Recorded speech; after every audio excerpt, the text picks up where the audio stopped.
Hey everyone, it's Joe Lyons here in Dallas, Texas. Yeah, and Jackie here from Copenhagen, Denmark.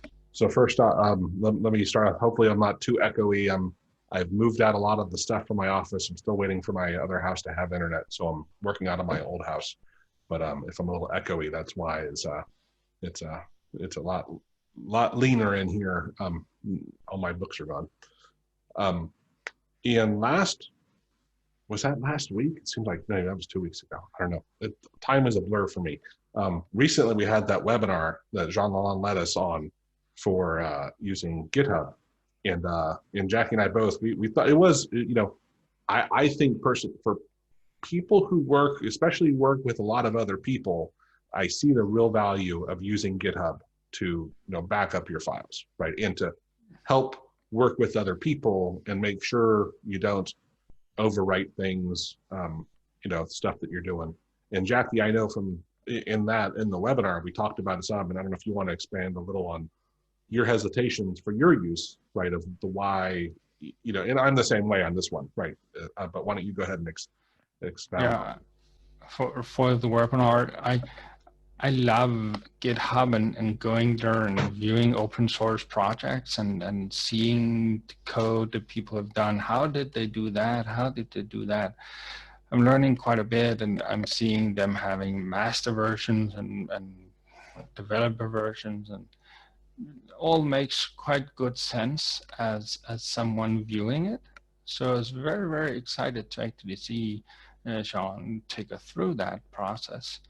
But throughout the webinar, it became apparent to me that there was quite a bit involved with keeping that uh, repertoire or whatever you'd call that readily available online somewhere, because he used quite a bit of time on making sure he saved stuff. He needed to upload it all the time, and sure enough, the program he used made all of that fairly simple to do. So he didn't need to do all of that in a command line or whatever, but just to me, where from what I'm used to with my single person projects, which is what I have most, there might be lots of lines, lots of files, lots of everything, but it's just me working on them.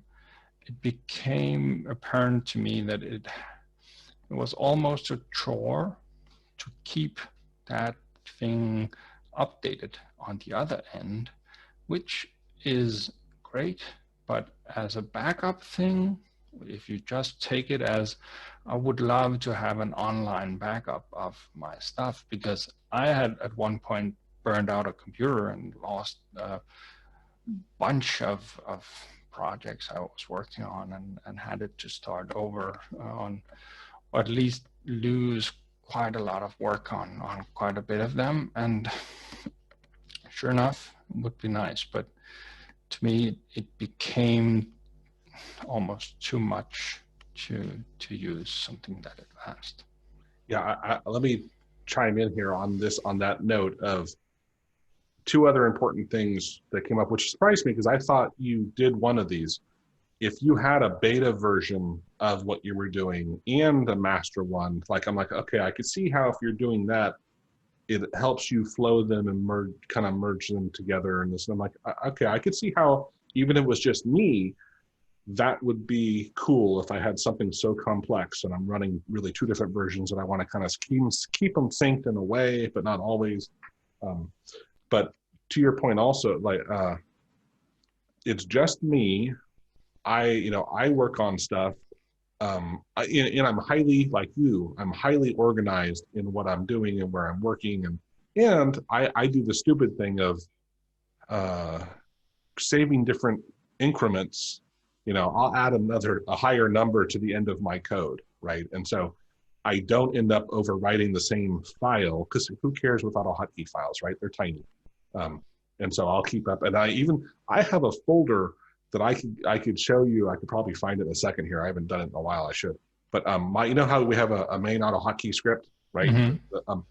I have my main AutoHotkey script backed up for, I probably have like 20 different versions over the last 10 years, right? Where like I move it and be like, you know what, I gutted a lot of the stuff, but maybe there's something in there I want to use again at some point and I don't want to delete it. So I move them to another directory, and I change the number on the back of it just so I know, again, how old they are.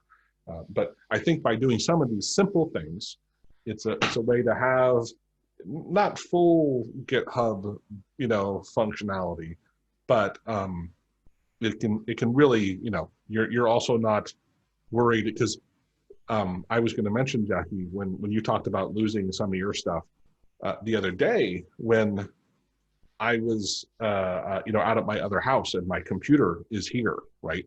And the thought crossed my mind, what if someone comes in and steals it or the house burns down or whatever, hey, what do I have backed up? Because I have stuff on different drives on my computer, so I copy into drives. But what is stuff? I pay for a full version of Dropbox, the regular, not a business version. But I think I get like 2 terabytes or 10 terabytes. I don't know.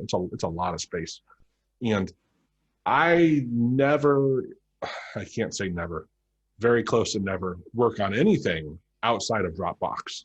Right, I do everything under Dropbox, and that way, almost everything I'm working on, it's in the cloud, right? And it's just, and now again, it's just me seeing it, which I know from in the webinar, someone said like, yes, you can have private GitHubs, right? So you don't have to worry that your stuff has to be out there. But I did like having everything under Dropbox, and then so we did talk through. We're going to share a couple things. So let me go ahead and share my desktop.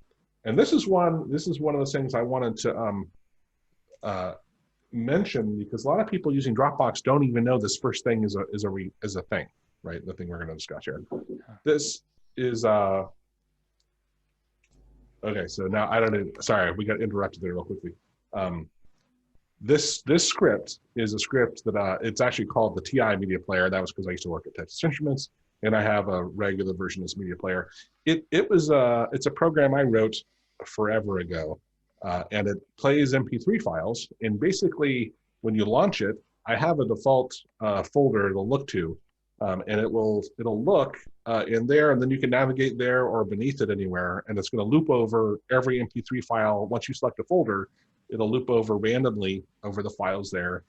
I can skip it. I can reload it. I can also delete the file, which is one of the things I actually love adding to this thing. That's why I like it so much. Like I never want to hear the song again. I can actually delete it from my hard drive. So this is the script that we wanted to demonstrate this functionality on. So yes, in Dropbox, it's there, and you can go back and you can go to your cloud and navigate to it. And you could go and find it and download it. But what a lot of people don't know is when you find your file and you click here, you can go to version history.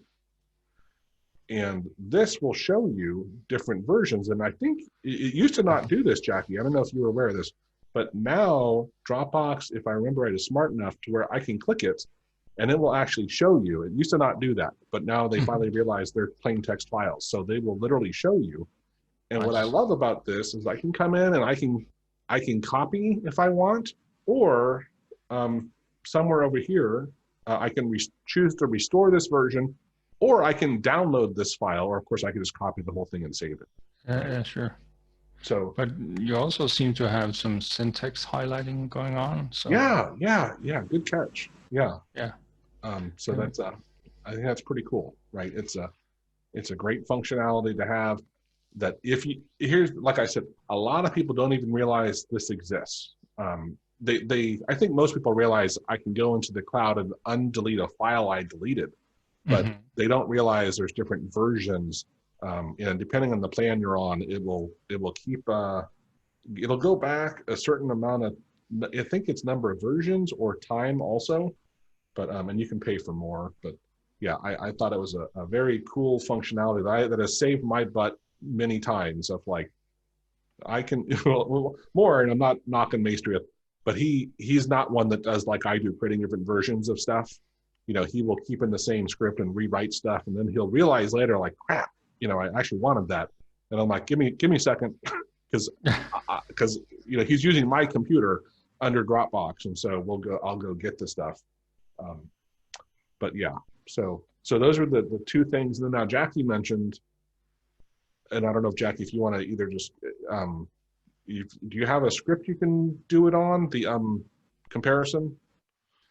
Not really, but as you have a few versions of your thing here, we might be able to just use two of those, perhaps. Sure. Yeah, let's take a look at whatever this one was, and I can. Do you have the URL or something? I usually just do a Google search for it. Yeah. What am I searching for? Yeah, online string comparison or something. Yeah, take the first one, online string compare, something like that. Just search. And I normally go with the second one, if checker. Yeah, no. I don't just know. use the web version instead, the last line there in the box. Wow. So all of what it's saying here, don't read it, or I didn't. You can do it if you want to. And that was the original, and now Joe is copying in the newest one. And if you scroll down on the main page, there, find difference is there at the bottom there. And apparently there are some lines in difference, but who knows? It still figured it out, as you can see. Yeah. The red, the first 62 lines probably don't exist in the first one. If you deleted those, you wouldn't get that effect. But yeah, so here it's just doing some pretty simple highlighting, showing you what was in one of them and what wasn't in the other one. And here I do believe that you have the original on the left and the new one on the right. And so it shows you the new one in green and the old one in red. And it's pretty straightforward to go over two different files here and see what did I do, what was the difference between them. And as you showed here, one of them was what, a month old or something, and you could have changed the other one an amazing amount of times, and I've still to see it fail. It is really good at finding similar things. So even if you had added entire functions or whatever, it would just show up as, let's say it was green on one, and later it would see them as similar. So with the line 10 in one and 70 in the other one, it's still seeing them as being the same. So I think it does a pretty good job at comparing. Not that I want to get off topic on this, but it does, it really makes me curious of how in the world it's really doing this comparison, right? Do you think it goes like it looks at a given line and then looks for that line elsewhere entirely, or does it, because how does it index and know where, kind of where to compare? I guess that it goes to the next line and sees if it can find it in the other one. And as soon as it finds one that's a match, that's probably where it would align them up again and expect that everything from the last matching line to the next matching line would be a change, right? That's my expectation. So if you had put in 3-4 extra line breaks or whatever, it would still find the open colon line and see those in both of them, and everything between there and the comment and out media folder, that would just be a change. That's my guess. It's probably pretty simple. And it just struck me, and I feel bad that I didn't do my homework on this, but I think Studio has something built into it where you can look, in Studio and show previous. I don't know if it's a file. I don't think it's a file comparison. I think it's a previous version because it's, it knows what the last file was, the versions that you saved, like when you've made updates. I think you can kind of look at the changes if I remember right. I would say I try to look for it, but I don't remember what it's called. No, I know that at least while I'm working in Studio, before I save a file, I can see what I did in that session. I'm not saying that's the exact thing, but if you're in Saturday, but if you were in Studio and you started changing some of the stuff, I'm in Studio. You are in Studio. It Yeah. just looks like Saturday to me. But yeah, if you, I don't know, remove the line or whatever you want to do, see, you're getting those red markers. Yeah. Those are unsaved changes. And then when you save, it'll turn them green. So that is, to me, it's still kind of letting you keep track of what you did in the current session. Agreed. Which to me at least is something. I'm not saying it's better than whatever something other editors can do, but I do use it from time to time. Mostly if I'm jumping around in script and I lose my place. It's nice to know what the last save or the last edit or whatever. Right. Well, especially if you're doing something and your kids call, you get pulled away and then you come back and you're like, crap, what was I doing? Oh, hey, apparently I did something with, this a minute ago. I'd say because we were talking about GitHub earlier, sure enough, I love the GitHub idea of having like branches or being able to work on a branch, like going down a rabbit hole and trying something out and either deciding I'm not going to be using more time on this right now, or saying I'll save this for a later release or whatever it might be. It's nice that you can have those in a, I'd say, a graphical way or a way to keep track of those. Where for me it would be like a parked version somewhere that I wouldn't be able to quickly and easily call in and merge or whatever. But again, it's not really the way that I work on these things. It's like the order needed to keep track of what I'm doing. Of course, limit that type of brain exercise of saying, oh, I'm just going to try something different, and if it didn't work, I'll never look at it again. It kind of ends up being like you talked about with Maastricht, like you did a big change and maybe it was something that you ended up using quite a bit of time on, and you have your last save, and that's the only thing you can get back to.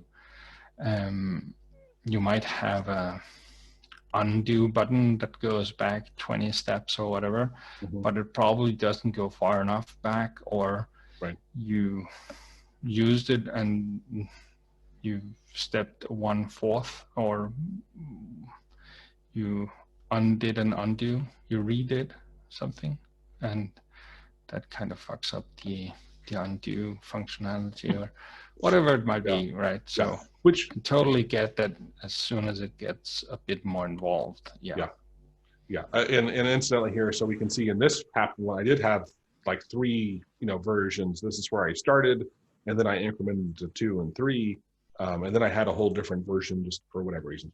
But in the webinar, incidentally, if you guys didn't watch it, it was very interesting. And near the end of it, we kind of started summarizing GitHub as an advanced undo kind of, functionality, right? Was I think that you can jump around and it doesn't have to be linear, right? And I think that was, I like that when we got to that point, I'm like, okay, I see how this can be cool. However, of course, the thing we just showed in Dropbox can be used in the same way, right? Because you can jump around in there and you don't have to make, some changes here and then take everything to get to that one point, right? You can jump from here to there and take what you want, right? And that is really and powerful. Sure, the power for me is with the branches and the ability to go off and make a small thing and then say, this is not ready. I'll just let it be over here. You could still test on it just as much as you wanted. You would be able to include it into whatever you're working on currently and see how it works, and then say, oh, it's not ready for release. I'll let that branch be and stuff like that. But for normal everyday cases, you would still need to go in and save and decide which things you wanted to upload and which things you wanted to. To me, it's. There we go. Okay, so we're back. I'm sorry, I accidentally hit stop recording. I'm a mess today, apparently. That's fair enough, Joe. I was rambling about these branches and what you can and can't do, and the good and the bad with GitHub. And to me, I had probably hoped that these advanced GUI versions or helper programs would do more automatically for you. Oh, okay. Well, we discussed that. Sorry, Jackie.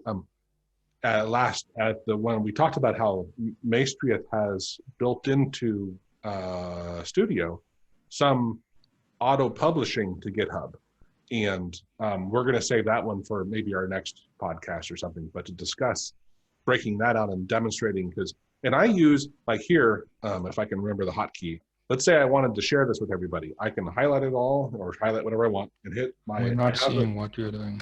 Thank you for saying that. Okay. I forgot to stop sharing. There we go. So I can highlight some or I can highlight all, and I hit my hotkey, which happens to be AppSkey F. AppSkey G. Sorry. AppSkey G. This is when you got 8 million. So this went and read the file name and says, hey, is that the name you want it to be? TI Media Player, just a test. And now it's going to create a GIST for me, and it's borrowing Maestria's code that he had built for Studio. One day, him and I was doing something, and I kept having to push the stuff for my post to create a new post in WordPress, but it was breaking the line returns. Remember how you helped me with that? Yeah. And it was annoying. And then it dawned on me, because Maestria had mentioned, hey, GIST, you can take a GIST and put it in your WordPress thing and it won't break. But then I have to, at the time, I'd have to go and copy this and go and create a GIST manually. And then I said, hey, could you adapt your code to do this? And then sure enough, like 20 minutes, he had written it, got the gist of it. So now I hit that, and down here, it has, I did this part where I could embed the source code in a WordPress post, or, which is what I often do, if I don't want to create a whole new post, I just put the link into the YouTube description, and then there it is with the highlighting and stuff. And so it's not quite what you were just describing of like, the thing that Studio has for publishing, but it's really close and cool of an easy way to push out. Now, this wouldn't have the increments, right? They would be wholly different, no version control, but that's kind of, I think, what Jack and I both were really hoping that we could easily do with GitHub. That's what I was hoping. I fair enough. We had one webinar, and Sean, he did what he could to kind of show both the advanced and the more day-to-day stuff. And he, of course, didn't cover everything. So there might have been a setting to set it up to do some stuff automatically itself, or have some stuff you wanted it to just keep a backup off or whatever it could have been. I'm not saying that's not possible, but yeah, it's kind of what I wanted. I wanted that one button wanderer or whatever you call that. Yeah, just agreed. like I normally click save, and then Right. it's just backed up as well. And to me, Dropbox does that a little bit easier than GitHub. Right. Just doesn't have the branching and stuff. And that's where I haven't used it enough, but I know you can use the GitHub like Explorer view, so you can navigate files with like it's like a local file. But I haven't played with it enough to know if it'll act like Dropbox in that sense. When you save something there, it's mirroring it on GitHub for you.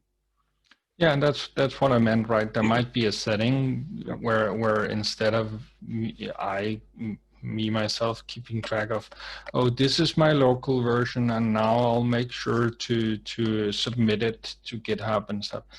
I would maybe want it to just keep that fully up to date. Those two things where I wouldn't have to remember to do it, perhaps. That's the thing, right? The whole the versioning that I demonstrated, I don't know if it's here with the numbers, right? That I started doing that like 30 years ago, when Microsoft's Office would corrupt files and you would just lose the file. You could not reopen it. And so it allowed me to keep working like in a school document. I'd be working on it, and then suddenly you couldn't even open your, this paper you've been working on for hours. And so I started incrementing things, and it would allow me, if I worked for an hour and then that file got corrupted, I could revert back to the one where I had done a bunch of stuff. And it's a simple approach, but it works, and it given hard drive size expansion no longer is really usually a thing, anything important. It's better than nothing, I guess, at the point. And then especially with having a tool like Dropbox or Google Drive or OneDrive, or what are some of the other ones? Yeah, those are some of the ones. Yeah.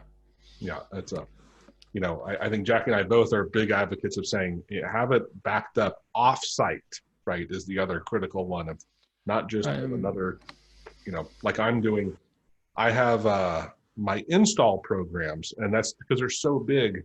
Those I don't have in Dropbox. Those I have backed up on multiple drives on my computer, and that's the one thing that I'm like, yeah, if my computer disappeared or my house burned down, I some of them now, like Office, I bought through online, so I can download it, right? But a lot of stuff that I have isn't that way. Yeah, and I'd say even at work, where we have Office 365 with SharePoint and all of whatever that entitles, and as soon as I chose to have OneDrive on mine, it immediately started syncing all of my user area. So my documents, my desktop, images, all of that in my private OneDrive area, still owned by my company, of course. But all of a sudden, everything was backed up and accessible for me at home or wherever I was. So cool. To me, that really was a step up from the old way they did backups. Oh wow, yeah, because you would have to wait days and hope the IT team, hope everything worked. And even then, the old software for backing up hard drives would, at least on my laptops, would really slow down my computer. It was ridiculous. It would crawl, and so yeah, we still have things that we're supposed to save at specific drives because backups, right? Right. And the thing is, those things are then maybe only back up depending on drive 1 or 2 times a day or whatever it might be at the max, and some of them are even less. And yeah, it's just, I need to contact IT and they'll fix it quickly, but they might only have one that's 4 hours old or whatever, right? It's like, yeah, but I did save it 3 times the last hour, right? So,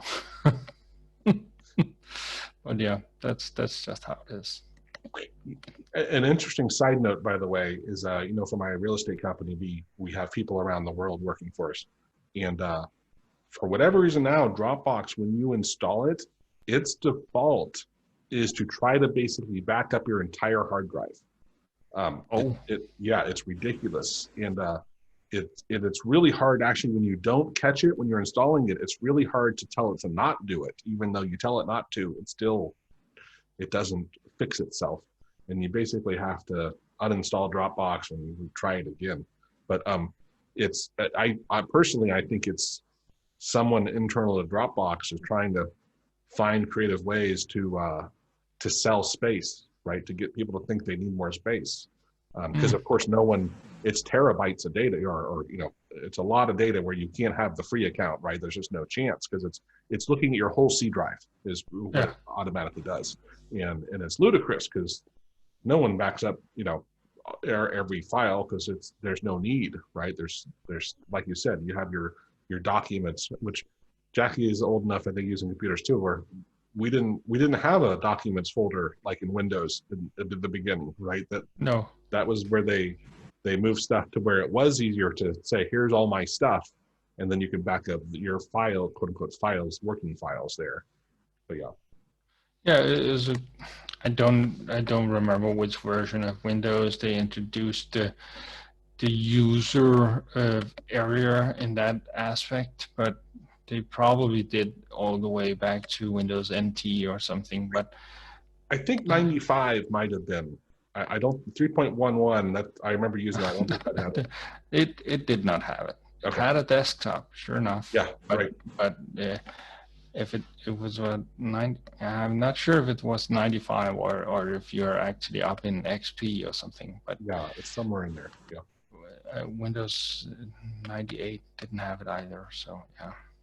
The good news is none of this is off topic at all. No, of course not. Because Windows has always been able to back up your files. No. Anyway, yeah.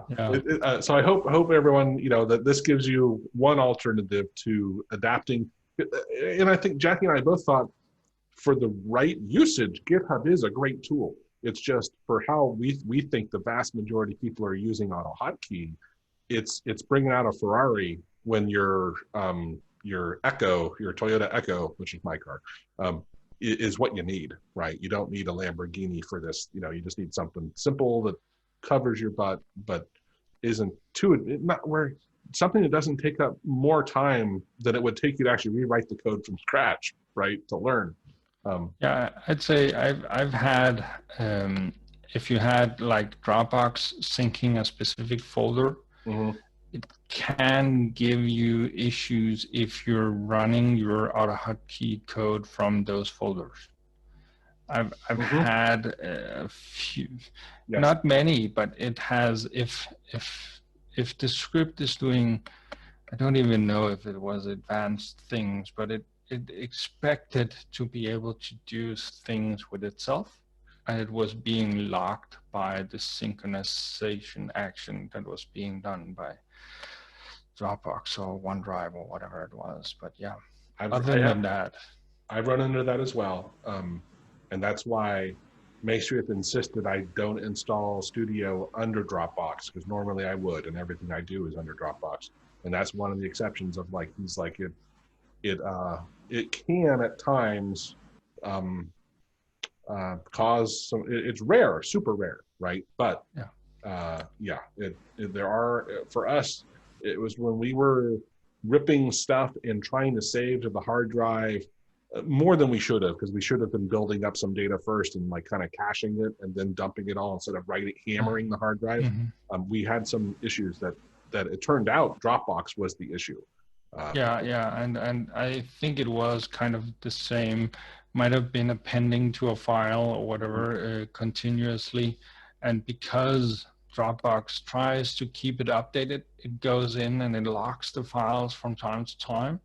So if you don't have any error checking or something, and if you just wanted to do it 100,000 times and you don't want it to be slowed down by checking whatever, yeah, you can end up by it missing a few beats here and there. But yeah, it's just worth keeping in mind, because it's not the script itself, because as soon as it's loaded into memory, it doesn't really matter.